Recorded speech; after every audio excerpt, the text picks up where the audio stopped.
है गाइस, तो आज इस वीडियो में मैं आपको बताने वाला हूँ कि आप इस टाइप का प्रोफेशनल लेवल ग्लिच इन ड्रॉ अपने फ़ोन में कैसे बना सकते हैं।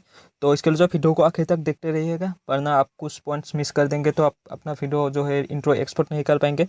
तो वीडियो को आखिर तक देखते रहिएगा। तो चलिए शुरू करते हैं।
तो यहाँ तक तो आप आसानी से कर लेंगे, लेकिन यहाँ से जो असली मसला शुरू होता है कि यहाँ पे आपको फ्री में एक्सपोर्ट करने का ऑप्शन नहीं मिलेगा।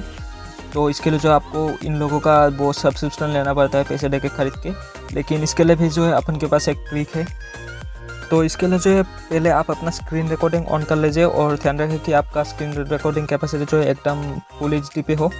तो मेरा अभी ऑलरेडी स्क्रीन रिकॉर्डिंग चल रहा है। तो आप जो है आपको यहाँ पे जो फुल स्क्रीन वाला ऑप्शन दिख रहा है, इस पर क्लिक करके आपको इस वीडियो को जस्ट प्ले करके नीचे जो ये ब्लू वाला लाइन है आपको इस पर टैप करके इसको जो है एकदम पहले तक लाना है। एंड मेक श्योर कि आपका स्क्रीन रिकॉर्डिंग ऑन रहे और ये बीच में जो प्ले वाला बटन है ये ना दिखे।